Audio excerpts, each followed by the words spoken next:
अच्छा पेड़ हमेशा अच्छा फल देता है।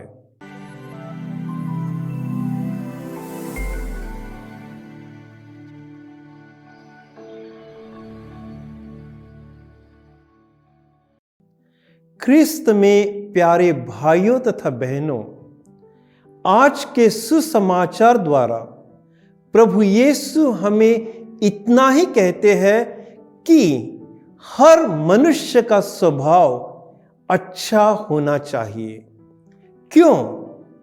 क्योंकि यदि मनुष्य का स्वभाव अच्छा है तो निस्संदेह उसके कर्म भी अच्छे होंगे, और अगर हमारे कर्म अच्छे हैं तो हम हमारे जीवन में शांति का अनुभव कर सकते हैं।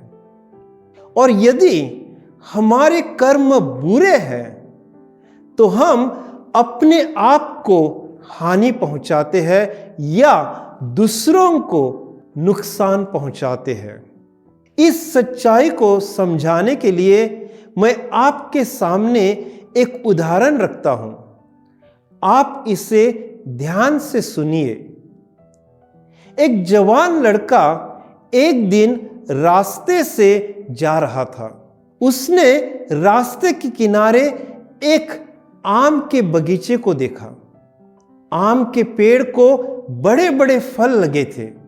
अब सवाल यह है कि आम को किसने देखा? आंख ने।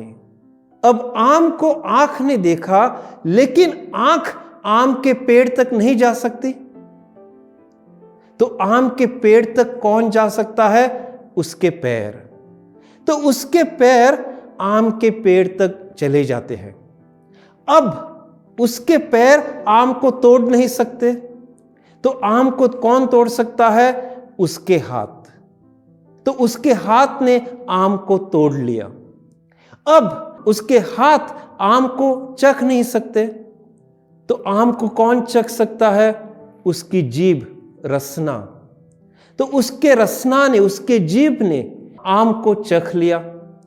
अब उसकी जीभ आम को अपने पास नहीं रख सकती, तो कौन अपने पास रख सकता है? उसका पेट। तो उसके पेट ने आम को अपने पास रख दिया। अब ध्यान से सुनो।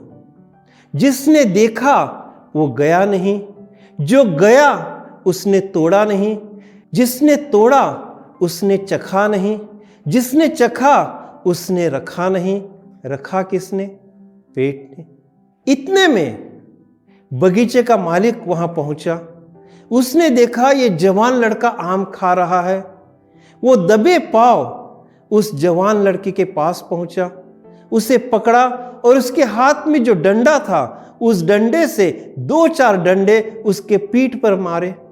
जब 2-4 डंडे उसके पीठ पर पड़े तो उसे दर्द हुआ, और जब दर्द होता है तो आंसू निकलते हैं। और आंसू कहां से निकलते हैं?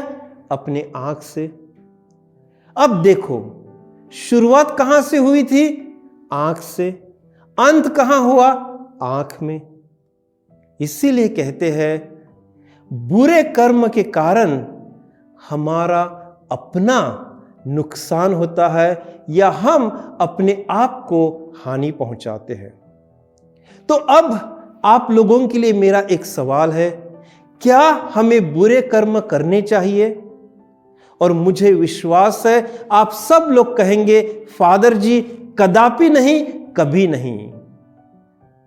इसलिए स्वयं प्रभु यीशु संत मत्ती के अनुसार सुसमाचार अध्याय 18 पद संख्या 9 में कहते हैं, अगर आपके आंख आपके लिए पाप का कारण बनते हैं तो उसे निकाल कर फेंक दो।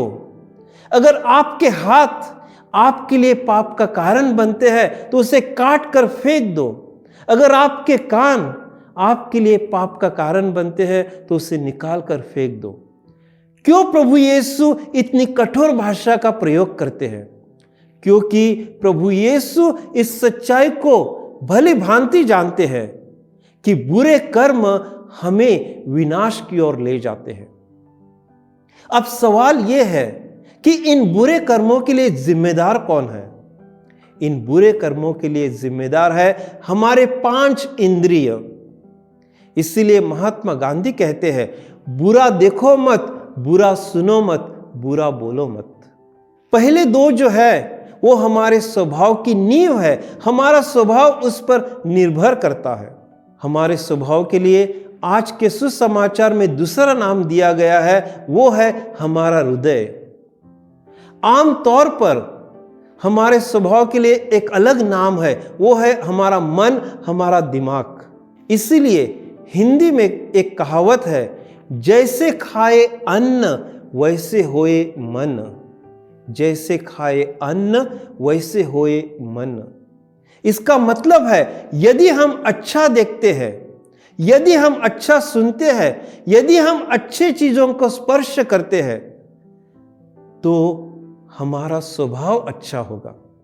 और अगर हमारा स्वभाव अच्छा है तो हमारे कर्म अच्छे होंगे। किसी ने बहुत ही सुंदर वाक्य लिखा है, संस्कार ही अपराधों को खत्म कर सकते हैं, सरकार नहीं। संस्कार ही अपराधों को खत्म कर सकते हैं, सरकार नहीं। संस्कार का मतलब है अच्छा स्वभाव, अच्छा पेड़, अच्छा मनुष्य। इसलिए आज के सुसमाचार में प्रभु यीशु स्वयं कहते हैं, अच्छा पेड़ हमेशा अच्छे फल देता है। आमीन।